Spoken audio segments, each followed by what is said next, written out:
bukan hanya subuh saja gitu, tapi setiap sholat itu qunut nazilah di rakaat terakhir.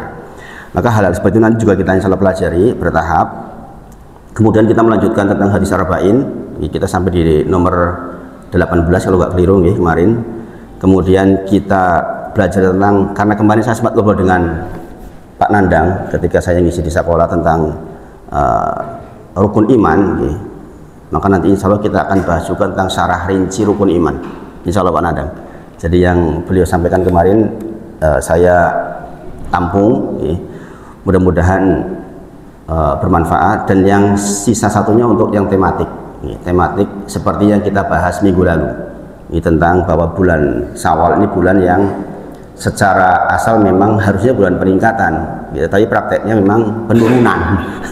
Prakteknya penurunan, maka harus kita selidiki mengapa menjadi penurunan, Dan di antara yang saya bahas kemarin adalah tentang, saya meng-highlight satu bagian hadis ketika dikatakan bahwa di bulan Ramadan wa syufidati syayatin, di bulan Ramadan itu dibelenggu setan-setan. Ternyata di bulan selain Ramadan berarti kan tidak. Bulan selain Ramadan tidak lagi dibelenggu, sehingga unsur yang membuat harusnya meningkat itu justru menurun karena ada variabel tambahan yang menghambat kita, yaitu setan. Dari dalam diri kita ada, tetapi kemudian ditiup-tiup oleh setan, sehingga menjadikan yang seharusnya meningkat menjadi turun. Ini kenapa Pak diambil Pak karpetnya Pak? Oh, dicuci. Pemandangannya agak berbeda. Jadi sekali lagi untuk pagi ini insya Allah saya mengambil dua tema ini, masih tematik tapi tema yang saya kira penting. Yang pertama tentang kita menyadari bahwa selepas Ramadan itu kita punya musuh yang sangat nyata. Inna syaitana lil insani aduwwum mubin. Sesungguhnya setan bagi manusia itu adalah musuh yang nyata. Atau jangan bisa lihat di dalam Quran surah Al-Baqarah 168. Ya ayuhan nas kullu mimma fil ardi halalan thayyibah. Wahai orang-orang, wahai sekalian manusia, makanlah apa-apa yang dihalalkan atas kalian dan yang thayyib. Kemudian dikatakan wala tattabi'u khutuwatis syaiton. Jangan sekali-kali panjenengan mengikuti langkah-langkah setan. Nah, ini penting ini. Jadi yang akan mempengaruhi kita menjadi turun itu karena langkah-langkah setan itu. Yang setan sangat berharap itu diwariskan ke kita. Kemudian dikatakan innahu lakum aduwwum mubin. Sesungguhnya setan itu bagi kalian adalah musuh yang sangat nyata. Maka Bapak Ibu semuanya, mengamat-amati tentang perilaku setan itu penting banget buat kita. Sehingga kita bisa mendapatkan diri kita orang yang terus bersemangat. Quran surah Al-Baqarah ayat 168. Nanti dibuka ya. Ayatnya pendek. Ya ayuhan nas kullu mimma fil ardi halalan thayyiba. Kemudian dikatakan wala tattabi'u khutuwatis syaiton. Jadi ini perintah dari Allah untuk kita, jangan sekali-kali mengikuti langkah-langkah setan. Pertanyaannya, langkah-langkah setan itu apa? Ini pertanyaannya kan gitu, jangan ikuti langkah-langkah setan. Langkah-langkah setan apa saja? Nah, ini yang perlu kita bahas. Nah, Bapak Ibu semuanya, di pertemuan sebelumnya memang secara asal kita memang diperintahkan oleh Allah di dalam banyak ayat tentang hal ini. Dikatakan wa may yattabi khutuwatis syaiton, barang siapa yang mengikuti langkah-langkah setan, innahu ya'muru bil fahsya'i wal munkar. Sesungguhnya setan itu hanya mengajak kepada perbuatan fahsya wal munkar, perbuatan yang buruk, perbuatan keji, dan perbuatan yang merugikan orang lain. Fahsya itu lebih cenderung ke merugikan diri sendiri kalau fahsya itu. Mungkar itu cenderung merugikan pihak lain. Fahsya perbuatan keji, sering dikatakan sebagai perbuatan yang terkait dengan perut ke bawah. Adapun mungkar itu dengan menipu, korupsi, merugikan orang lain, itu mungkar. Maka diketahuilah wa may yattabi khutuwatis syaiton, barang siapa yang mengikuti langkah-langkah setan, innahu ya'muru bil fahsya'i wa munkar. Sesungguhnya setan itu hanya mengajak pada dua perbuatan ini. Maka kita berharap betul menjadi orang-orang yang terhindar dari hal yang sedemikian. Kemudian Bapak Ibu semuanya, Pagi ini saya coba menyampaikan tentang pendahuluan secara rinci rukun iman. Kita tahu rukun iman ada 6 Kita tahu rukun iman ada 6. Kita wajib merinci tentang masing-masingnya. Sebenarnya yang kita bicarakan dengan Pak Nanang kemarin terkait dengan masalah qada dan qadar. Bahasanya Pak Nanang kemarin ben wong ora do bunuh diri. Jadi banyak orang di zaman sekarang yang putus asa karena tidak memahami tentang qada dan qadar. Itu nanti di rukun yang berikutnya. Rukun iman ada 6, kita nanti pelajari secara berurutan. Apa di antara dalil kita wajib mempelajari tentang syarah rinci rukun iman adalah Quran surah Al-Hadid ayat ke-21. Quran surah Al-Hadid ayat ke-21. Allah berfirman, sabiku. Sabiku ini apa? Berlomba-lomba. Ini berlomba-lomba, ini perlombaan Bapak Ibu semuanya. Jadi kita hidup di dunia dalam kasus berbuat baik, berlomba-lomba Bapak Ibu. Kata Allah, sabiku ila maghfiratin min rabbikum wa jannah. Ini redaksinya mirip dengan Ali Imran 133 Yang ini Al-Hadid 21. Sabiku, kalau yang Ali Imran wasari'u, bersegeralah. Kalau sabiku berlomba-lombalah. Sabiku ila maghfiratin min rabbikum wa jannah. Kata Allah, berlomba-lombalah kalian para manusia untuk mendapatkan ampunan dari Allah, wa jannah, dan surga. Sekali lagi ini penting nih. Saya lagi ini. Kebetulan saya kemarin pulang ke Cilacap itu. Salah satunya saya kunjungi itu kakak saya. Kakak saya itu terkenal, kakak ipar. Itu terkenal koyok dukun. Subhanallah. Jadi dia tempat orang untuk berobat kepadanya. Tapi ilmu agama itu masih tipis, tipis banget tipis banget. Sehingga antara pengobatan dan tabib dan itu dengan dukun tuh mirip-mirip. Subhanallah. Kemudian Allah takdirkan beliau itu dikasih kemurahan dengan kayak gitu. Kalau apa, mari. Sorong Cilacap itu disembur. Mari itu subhanallah. Nah, ini kan menimbulkan bahaya nih. Nah, alhamdulillah kemarin beliau itu dapat hidayah, masya Allah. Sudah mau ke masjid. Sudah mau ke masjid. Ini kakak pertama ini, masya Allah. Padahal bapak kiai loh. Masya Allah. Jadi sudah mau ke masjid. Saya tanya, Mas, jenengan hidup sudah lama jadi kepala sekolah beliau sudah lama, kok baru tergerak ke masjid sekarang? Itu kenapa itu?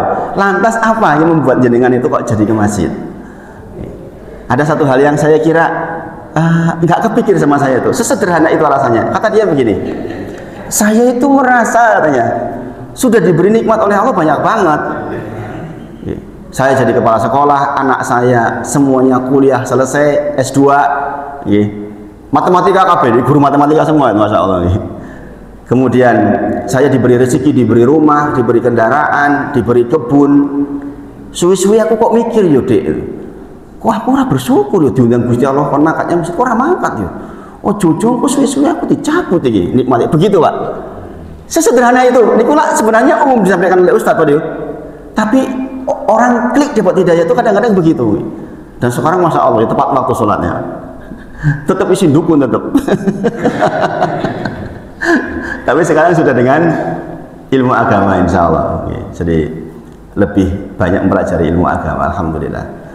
Nah, itu cerita ke saya. Ini ada satu bagian yang saya luruskan.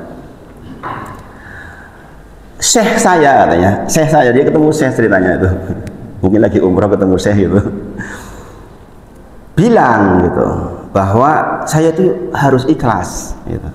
Hidup harus ikhlas, ibadah harus ikhlas. Maka saya itu pokoknya kalau ke masjid habis sholat ya saya dikir sampai 3 jam sampai datang waktu asar, misalnya duhur sampai datang waktu asar. Oh, 10 panjang sekali itu. Istrinya bilang, ora kowe mung turu kowe ngene kono.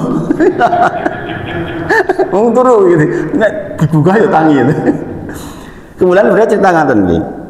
Ada satu hal yang saya luruskan, ini juga penting kaitannya dengan ayat ini. Di sini katakan sabiqu ila maghfiratin min rabbikum wa jannah. Berlomba-lombalah untuk mendapatkan ampunan dari Allah dan jannah. Dia mengatakan ikhlas itu kata syekhnya, ikhlas itu tidak mendapatkan apa-apa atas ibadahnya. Saya bilang keliru mas. Gitu. Ini saya luruskan mumpung ketemu ya, mohon maaf nih saya meluruskan meskipun saya adik gitu. Saya meluruskan jenengan dalam kasus ini karena ini masalah akidah. Yang namanya ibadah itu yang mengharapkan surga. Kan dia mengatakan bahwa kalau nggak ada surga nggak ada neraka berarti kita nggak ibadah dong. Wong kita ibadah karena surga dan neraka, bukan karena Allah katanya. Bukan, Bapak Ibu semuanya penting bahwa untungnya dia mau diluruskan. Mas, saya bacakan ayatnya. Salah satunya ayat ini nih. Sabiqu ila magfiratin min rabbikum. Ini perintah dari Allah, Mas. Jenengan itu ibadah. Berharap surga itu perintah dari Allah. Jadi ketika jenengan beribadah, berharap surga itu bukan tidak ikhlas. Justru itu ikhlas banget jenengan sedang melaksanakan perintah Allah. Karena bahasa itu kan bahasa yang sering saya ulangi. Bahasa ini bahasa yang kelihatan indah tapi keliru. Gitu? Jenenganlah ibadah dari yang ikhlas. Jenengan nek sing arep-arep surga, wedi neraka to. Nek ora ana surga, ora ana neraka kowe ora ibadah paling. Gini apa? Lebih indah enggak? Kesannya kan lebih indah dari kita. Kita ibadah masih berharap surga dan neraka dan takut dari neraka. Nah, ini keliru nih. Terkait dengan ayat ini sama. Ya, dikatakan sabiqu ila magfiratin mir rabbikum wa jannah. Memang perintah Allah, Bapak Ibu. Berlomba-lomba untuk segera mendapatkan ampunan dari Allah dan mendapatkan surga itu memang perintah dari Allah. Jadi dengan ibadah ya pengen surga ya memang seperti itu seharusnya. Jangan sampai keliru pemikiran nih. Kemudian dikatakan wa jannatin arduha ka artis sama'i wal ard. Yang dia sebenarnya kalau redaksi bahasanya selebar, tapi kemudian dalam tafsir dikatakan seluas. Makanya ada kalimat kalau lebarnya saja selebar langit dan bumi, bagaimanalah panjangnya.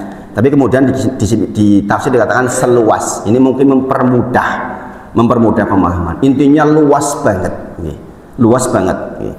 Kemudian dikatakan uiddat lilladzina amanu. Nah, ini kalimatnya yang disediakan untuk orang-orang yang beriman. Nah, inilah kemudian kita muncul tentang pembahasan sarah rinci rukun iman. Karena dikatakan apa? Uiddat lilladzina amanu. Yang kayak gitu tadi itu, surga yang seluas langit dan bumi itu disediakan memang oleh Allah untuk orang-orang yang beriman.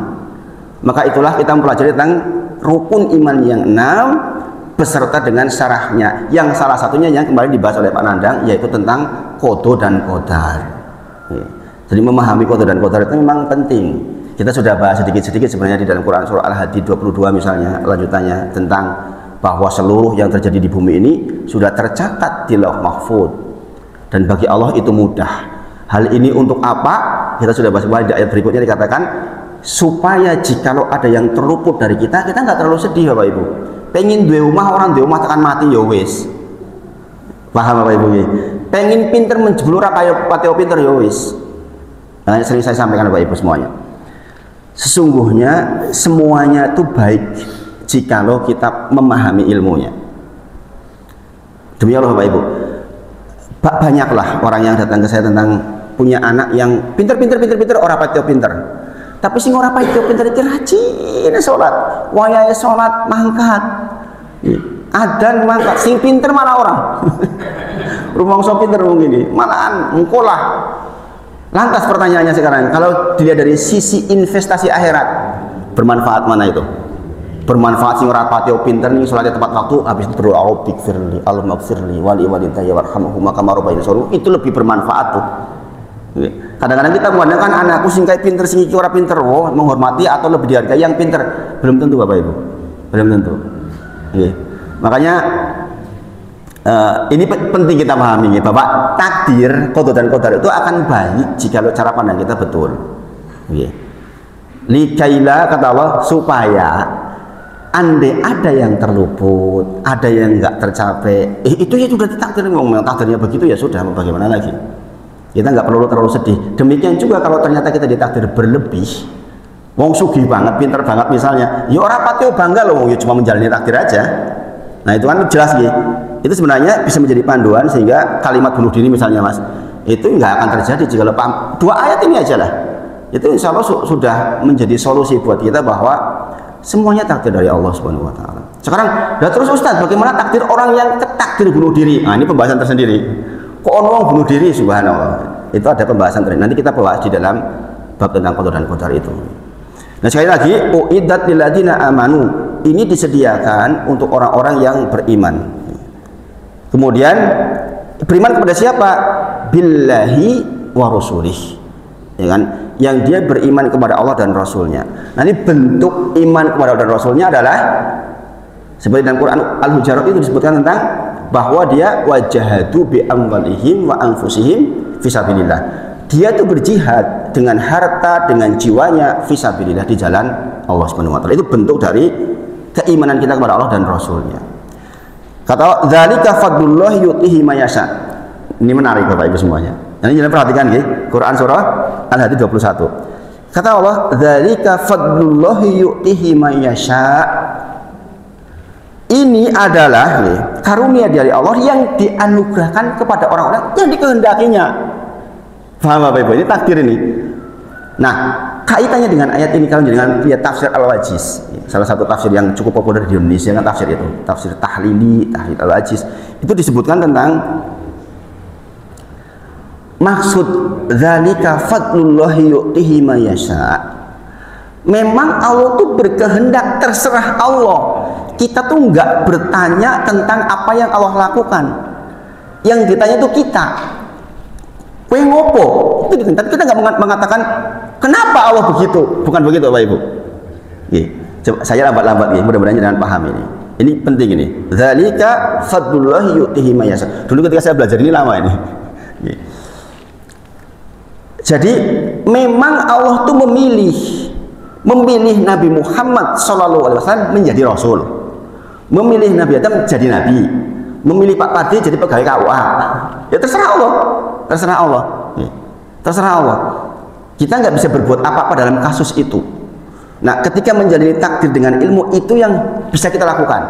Nah, ketika membahas tentang dzalika fadlullahi yu'tihi may yasha, terserah Allah mengkaruniakan anugerahnya kepada siapa saja. Mayasya, gitu. Berarti kan terserah Allah, sesuai kehendak Allah. Sahabat itu menyampaikan begini kepada Rasulullah, ya Rasulullah, sesungguhnya kami itu merasa sedih karena kami itu kalah dengan sebagian sahabat yang lain. Kami beramal, sahabat kami beramal, tapi sahabat kami membawa amal yang sangat banyak karena dia berharta. Ini jangan perhatikan, karena dia berharta. Dengan hartanya dia membawa banyak sekali amalan, sementara saya tidak. Ceritanya ini mengeluh, orang miskin mengeluh kepada Rasulullah tentang ada teman saudaranya yang kaya raya. Dia dengan kekayaannya bisa melakukan apa saja amal-amal baik. Saya tidak ya Rasulullah. Maka Rasulullah menyebutkan, maukah aku beritahukan kepada kalian tentang suatu amalan yang dengan amalan itu engkau bisa mengalahkan mereka. Maka Rasulullah menyebutkan, ucapkanlah subhanallah walhamdulillah la ilaha illallah Allahu Akbar, subhanallah walhamdulillah Allahu Akbar 33 kali setelah sholat, sebagaimana kita sudah lakukan. Itu pahalanya besar sekali itu. Makanya jangan sampai enggak gitu. Kemudian sahabat ini mengatakan, ya Rasulullah, sesungguhnya mereka pun mengamalkan sebagaimana yang kami amalkan. Sing wong sugih yang mengucapkan subhanallah, alhamdulillah, Allahu Akbar, la ilaha illallah. Lalu terus bagaimana kami bersaing dengan mereka? Maka kemudian Rasul menyebutkan, itulah terkait dengan dzalika fadlullahi yu'tihi may yasha. Ya Allah pilih dia begitu, ya sudah. Kita nggak bisa apa-apa. Maka diantaranya orang afdol, panjang umurnya, kekayaannya banyak, amal solehnya luar biasa. Ini nggak bisa disaingi Bapak Ibu. Sepakat para ulama, muslim yang kaya raya itu lebih afdol dibandingkan muslim yang miskin. Sayang Bapak Ibu semuanya, faktanya orang diberi kekayaan itu kebanyakan nggak lolos. Itu faktanya. Jadi jangan nggak usah protes. Iya betul, secara dalil bahwa mereka yang kaya raya, umurnya panjang, amalnya soleh, itu udah afdol banget. Kita nggak bisa bersaing Bapak Ibu. Saya yang nggak punya banyak harta, nggak bisa bersaing dengan mereka dalam kasus ini. Tapi ketahuilah, fakta mengatakan yang diberi harta banyak tuh banyak kan nggak lolos. Buktinya siapa? Fir'aun nggak lolos, ya kan? Korun nggak lolos, Namrud nggak lolos. Nah ini sekali lagi, mudah-mudahan pemahaman ini bisa membuat kita itu lebih tentrem. Yuk, pokoknya kita bersemangat seoptimal dengan yang Allah bekalkan kepada kita. Karena kita nggak menanyakan, duh Gusti Allah, kok orang aku wae sing kaya kae. Kan bisa kita mengatakan seperti itu. Tapi ingat, Allah nggak ditanya terhadap kehendaknya. Jadi sekali lagi, dari sini kita tahu nih, dzalika fadlullah yu'ti man yasha. Pokoknya terserah Allah, Allah takdirkan kita di mana, ya kita ridho aja. Kita ridho. Kemudian wallahu dzul fadlil adzim. Allah adalah pemilik karunia yang agung. Sekali lagi, saya meng-highlight di ayat ini Al-Hajj 21 ini di bagian uiddat lilladzina amanu billahi wa rasulih. Ini yang menjadi landasan mengapa kita belajar rukun iman. Kemudian ayat yang kedua, Quran surah Al-Baqarah ayat ke-25. Ini Quran surah Al-Baqarah ayat ke-25. Wa basyiril ladzina amanu wa amilus solihati anna lahum jannatin tajri min tahtihal anhar, dan seterusnya. Ini juga sama Bapak Ibu, kalau jangan perhatikan, wa basyiril ladzina amanu, berikanlah kabar gembira bagi orang-orang yang amanu, orang-orang yang beriman. Maka sekali lagi kita mempelajari rukun iman karena yang diberi kabar gembira oleh Allah adalah orang-orang yang beriman. Maka harus clear. Saya kitab syarah rinci rukun iman ambil dari termasuk yang bagus itu. Jadi ada 2 jilid, ya 3 jilid ya, 2 atau 3 jilid itu membahas tentang syarah rinci rukun iman. Tentu saja itu sebagai alurnya saja, karena untuk memperdalamnya banyak sekali ilmu-ilmu pendukungnya insya Allah. Jadi Quran surah Al-Baqarah ayat ke-25. Wa basyiril ladzina amanu wa amilus sholati anna lahum jannatin tajri min tahtihal anhar kullama rusiku minha min samarati rizqan qalu, dan seterusnya. Itu jangan nanti baca di rumah, Al-Baqarah 25. Jadi sekali lagi di ayat ini penegasannya adalah yang mendapatkan kabar gembira atas dapatnya surga yang di bawahnya mengalir sungai-sungai dan segala macam kenikmatan di dalamnya, kita di sana selamanya, itu adalah orang-orang yang beriman di antara kalian. Setiap kali nanti kita di sana mendapatkan rezeki dari Allah, qalu, maka kita mengatakan, inilah rezeki yang diberikan kepada kami sebelumnya. Jadi nanti di surga Bapak Ibu, jadi akan mendapatkan rezeki, buah-buahan, makanan, mungkin bentuknya sama dengan yang pernah kita makan hari ini, tapi rasanya atau kenikmatannya sangat berbeda. Jadi penamaan saja sama, tapi sesungguhnya hakikatnya berbeda. Dikatakan hum fiha khalidun, mereka kekal di dalamnya, gak akan keluar. Dia hidup selamanya, gak dikeluarkan dari surga. Jadi kan kebayang gak sih, kita tuh akan dibangkitkan dan akan hidup selamanya Bapak Ibu. Makanya namanya yaumil, hari terakhir, nggak ada hari berikutnya, yaitu hari itu terakhir, seterusnya harinya. Masya Allah. Saya kadang-kadang kalau lagi sendiri gitu membaca ayat-ayat seperti itu, pikirannya melayang jauh. Ya Allah, saya itu nanti akan mati, kemudian dibangkitkan, kemudian dihidupkan, kemudian kalau mendapat kenikmatan akan selalu seperti itu selamanya tanpa batas waktu. Hum fiha khalidun. Sebagian kita mungkin sudah dekat waktunya nih, karena waktu kita sudah mepet. Kalau udah di atas 50 kan udah mepet Bapak Ibu. Kita akan masuk ke fase itu. Sadar-sadar Bapak Ibu nih. Kita akan masuk ke fase kita akan dimatikan oleh Allah.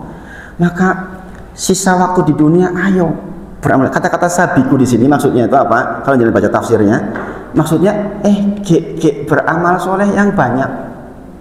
Apa yang Allah titipkan kepada panjenengan, manfaatkan tuh sebaik mungkin. Tenaga, harta, kesehatan, pastikan tuh detik demi detiknya bermanfaat. Karena segera akan datang kepadamu kematian yang menutup semua itu peluangnya, kemudian akan dihidupkan selamanya Bapak Ibu semuanya. Saya diskusi sama ini seperti ini dengan itu kadang-kadang jam 3 pagi tadi itu saya bangun jam 1:30 jam 2 itu udah malam ini kok saya rasanya dekat sama kematian, begitu Bapak Ibu. Karena sedang mendalami ayat seperti ini. Ketika mengulang ayat seperti ini rasanya ya Allah, kita itu kesempatannya tinggal sedikit. Kalau saya dikasih 65 tahun, 15 tahun lagi. Ya kalau 95 tahun. Sebentar rasanya Bapak Ibu. Jenengan juga sebentar kan? Jadi kan yakin akan sampai 20 tahun lagi. Rasa-rasanya kok jarang nih, jarang.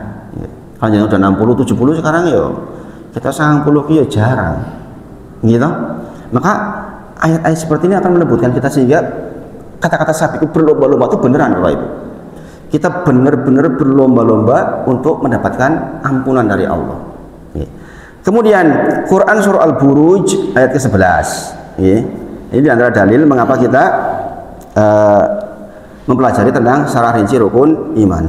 Innalladzina amanu wa amilus solihat lahum jannatun tajri min tahtihal anhar dzalika fawzul kabir.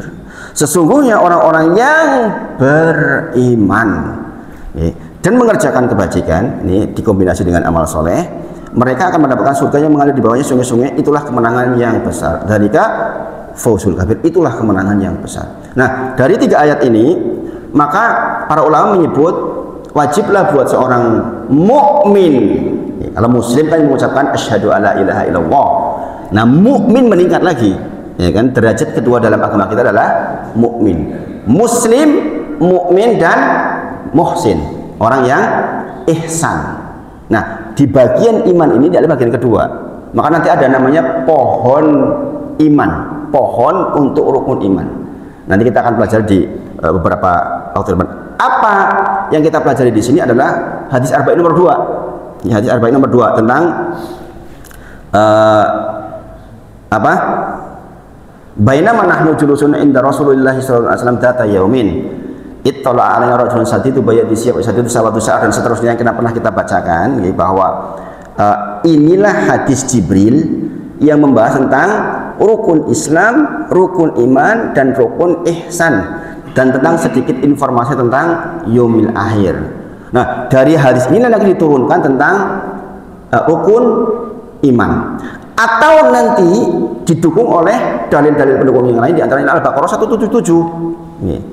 Laisal birra an tuwallu wujuhakum qibalal masyriqi wal maghrib walakinal birra an tu'mina billahi wa malaikatihi wa rusulihi, dan seterusnya.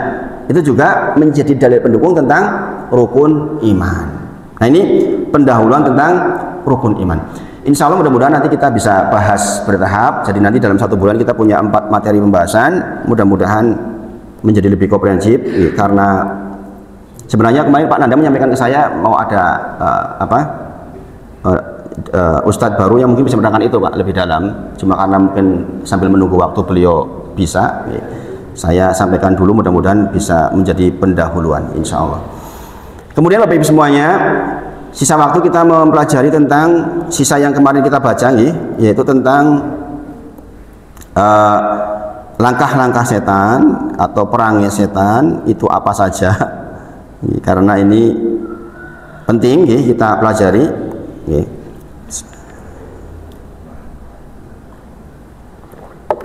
Kita kemarin sudah mempelajari yang pertama adalah kesombongan, bahwa di antara langkah yang akan diwariskan setan kepada kita adalah kesombongan. Masih ingat bahwa kita mempelajari ini agar tidak mengikutinya. Quran surah An-Nur ayat ke-21, atau tadi Al-Baqarah 168. Ya ayyuhalladzina amanu la tattabi'u khutuwatis syaiton. Wahai orang-orang yang beriman, jangan ikuti langkah-langkah setan. Tadi secara rinci rukun iman. Sekarang orang-orang beriman dikatakan jangan ikuti langkah-langkah setan. Wa may yattabi khutuwatis syaiton, barang siapa yang mengikuti langkah-langkah setan, maka fa innahu ya'muru bil fahsya'i wal munkar. Maka setan itu hanya mengajak pada perbuatan keji dan mungkar. Dikatakan, nah ini penting, walau la fadlullahi alaikum warahmatuhu mazaka minkum min ahadin abadan. Jika bukan karena karunia dari Allah dan rahmat dari Allah, enggak satu pun di antara kita Bapak Ibu semuanya, mazaka minkum min ahadin, tidak ada satu pun di antara kita yang disucikan dari perbuatan keji dan mungkar. Inilah pentingnya kita selalu berdoa, ya muqallibal qulub tsabbit qalbi ala dinik. Ini penting banget ini, supaya kita tuh mendapatkan rahmat Allah dan petunjuknya dan magfirahnya, kemudian fadilahnya, sehingga kita menjadi orang-orang yang disucikan, memang dikehendaki disucikan oleh Allah, sehingga kita balik dalam kondisi bersih betul. Kemudian dikatakan di sini juga dipertegas, walakinnallaha yuzakki man yasha, dan memang Allah memilih, menghendaki siapa-siapa yang mau disucikan. Wallahu sami'un alim, sesungguhnya Allah Maha mendengar dan Maha mengetahui. Nah, ini kembali menjadi dalil bahwa wajiblah buat kita untuk mempelajari tentang langkah-langkah setan. Ada 8, sebenarnya ada 11 ini. Ada 11, sekitar 11. Tapi mungkin yang kita bahas sekitar 8 atau 9 lah.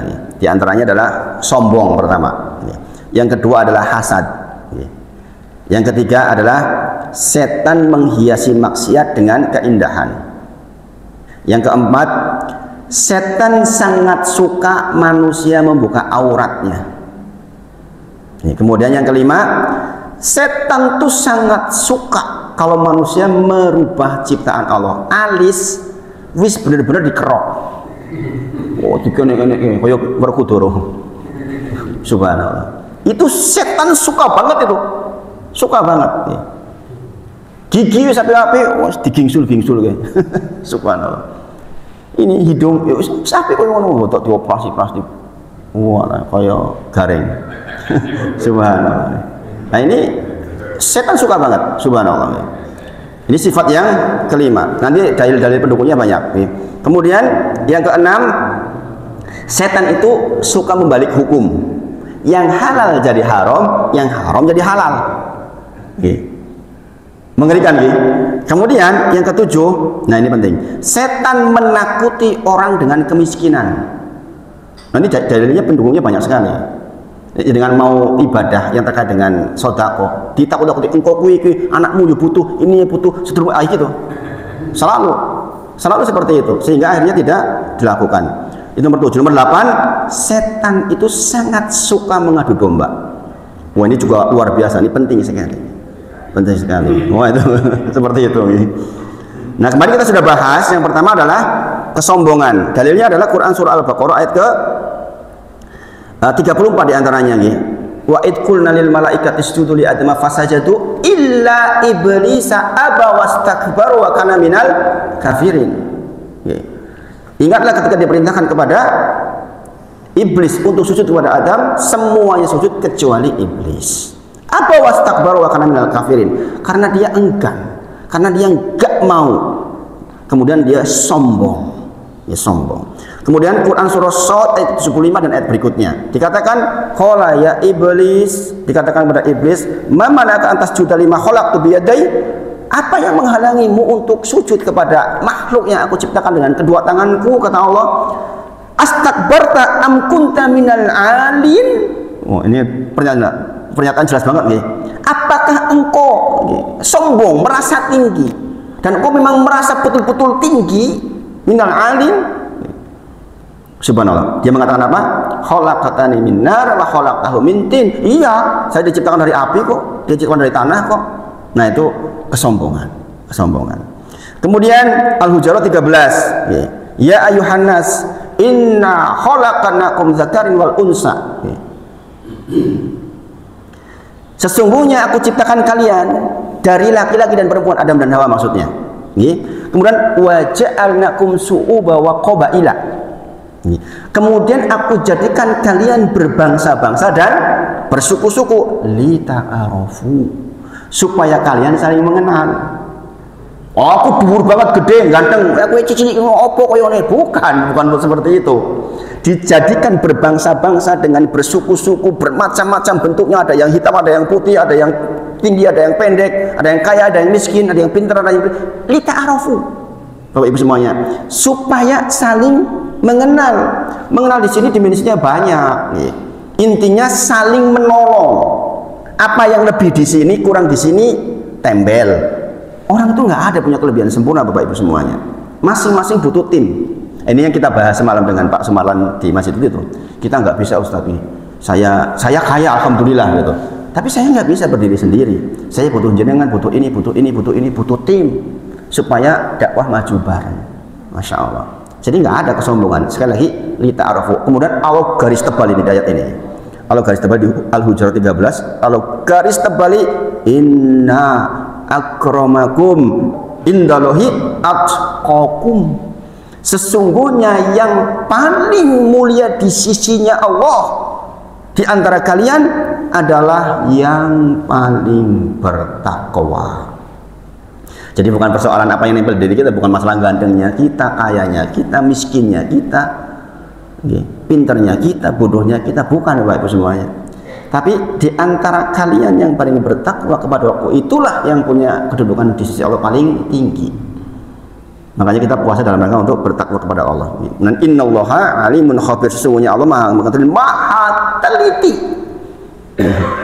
Apa yang kita buat hari ini teliti. Allah itu mengetahui seluruh aktivitas kita. Nah ini dikatakan bukan untuk kesombongan, tetapi untuk lita'arufu. Semua yang nempel di kita untuk lita'arufu. Sekali lagi saya sampaikan nih, di antara perkara jahiliyah yang terwariskan sampai hari ini adalah persoalan menyombongkan diri dengan nasab atau al-faqru bil ansab. Aku anaknya bupati, aku anaknya presiden. Isi presiden orang. Ini keturunan kepiro? Keturunan ke-8. Katanya kalau kaya itu sampai 7 turunan nih. Keturunan ke-8 miskin. Subhanallah. Ndek ben, mbahmu ndek ben. Iya ndek ben. Kowe saiki. Makanya dikatakan ini pun yang menghantui keluarganya Nabi Muhammad SAW adalah jatuh karena persoalan ini. Abu Jahal Lahab itu nggak mau masuk Islam karena merasa nasabnya tinggi. Ngapain saya ikut-ikutan itu, yang miskin-miskin itu, yang ikut cuma Bilal bin Rabah, ngapain? Nah ini sehingga dia nggak dapat hidayah. Maka diantara kesombongan adalah kesombongan dengan nasab. Kembali kita juga sudah bahas di antara yang masuk surga adalah imro'atun sauda, seorang perempuan yang hitam kelam. Karena dia menjaga dirinya untuk bersabar. Jadi tidak ada urusan, pokoknya nanti di surga itu yang paling bertakwa. Jangan sekali-kali kita sombong. Ingat Bapak Ibu semuanya, kadang-kadang orang sombong dengan nasab, sombong dengan ilmu, sombong dengan cantik, sombong dengan pakaian, sombong dengan mobil. Maka ingatlah sesungguhnya ada seseorang, dia mampu membeli sesuatu, kemudian dia menahan dirinya untuk tidak membeli sesuatu karena dia khawatir terjerembab ke kepala kesombongan. Saya bisa beli Alphard misalnya zaman sekarang implementasinya, tapi saya nggak beli Alphard karena saya khawatir ketika saya pakai Alphard kemudian saya jadi sombong karenanya. Dan ini sudah diberitahu oleh Rasulullah SAW. Ada nggak orang yang gitu? Ada Bapak Ibu semuanya. Jadi jangan lihat kecelakaan sepanjang bulan mudik ini, banyak diantaranya pakai mohon maaf nih, banyaknya pakai Pajero Sport dan Fortuner. Ya enggak? Sombong, buat geblak. Karena banyak orang yang dengan mobilnya dia sombong. Jadi kan lihat tuh di YouTube tentang kecelakaan yang but-butan, kebanyakan Pajero Sport dan Fortuner. Karena orang pakai Pajero Sport itu berpotensi sombong, tinggi, gagah, larang. Ini apa nggih? Ini nganggo mobil doyok arep sombong piye? Gini apa nggih? Nganggo Avanza arep sombong ala senggol ngrubak. Ya usah lambat-lambat. Digas ngebul. Saya lihat video terakhir semalam, ada Fortuner dikejar Pajero Sport, ya namanya kecepatan kan ada batasnya, mau nyalip 2 akhirnya wus geblak. Subhanallah, banyak di zaman Rasulullah orang mampu. Kalau zaman sekarang beli yang mahal-mahal lah, Lamborghini 14 miliar, itu yang ditangkap kemarin 17 miliar Lamborghini. Subhanallah, ya gopo do duit ini, gopo mobil kaya ngono kuwi subhanallah. Nah, ini nggak dapat hidayah Bapak Ibu semuanya. Padahal uang ratusan juta. Bayangkan kalau untuk nolongin orang, berbekal untuk hidup selamanya di akhirat. Bayangin, subhanallah. Sugih ke takdir sugih. Membeli mobil harga 12 M. Saya cerita, ya Allah, aku mah urung duwe. Kowe nggak omah gua aku 1 miliar wis tekan akhirat. Tahu nggak Bapak Ibu? 4 bulan berselang, orang sedang didol 8 miliar. Bayangin, 4 miliar dalam waktu 4 bulan dibuang. Coba kalau untuk bikin rumahnya Ustadz Wahid itu pakai sampai mati itu. Subhanallah Bapak Ibu. La ilaha illallah. Nah ini dikatakan Rasul menyampaikan sesungguhnya ada di zamannya Nabi Muhammad SAW orang-orang yang mampu sebenarnya, tapi dia menahan dirinya untuk tidak membeli. Kenapa? Khawatir jadi sombong. Bayangin Bapak Ibu, bayangkan betapa pentingnya ilmu nempel kepada setiap nikmat. Orang pinter harus dengan ilmunya sehingga dia tidak sombong. Orang kaya dengan ilmunya dia tidak sombong. Orang miskin dengan ilmunya dia bersabar, Bapak Ibu semuanya. Jadi ini masih di pembahasan pertama tentang kesombongan. Mudah-mudahan ini bisa menjadi pengingat buat kita. Langkah-langkah setan seperti ini jangan diikuti. Wala tattabi khutuwati syaitan wa may yattabi khutuwati syaitan, barang siapa yang mengikuti langkah-langkah setan, sesungguhnya dia mengajak kepada perbuatan keji dan mungkar yang artinya ke neraka jahanam. Nah, ini minggu berikutnya nanti kita akan bagi-bagi insyaallah materinya. Ada 4 pembahasan pokok utama yang mudah-mudahan bermanfaat dan mudah-mudahan Allah bimbing kita sampai kita dijemput nanti insyaallah. Kita tutup dengan kafaratul majelis. Subhanakallahumma wa bihamdika asyhadu alla ilaha illa anta astaghfiruka wa atubu ilaik wa akhiru da'wana alhamdulillahirabbil alamin. Assalamualaikum warahmatullahi wabarakatuh.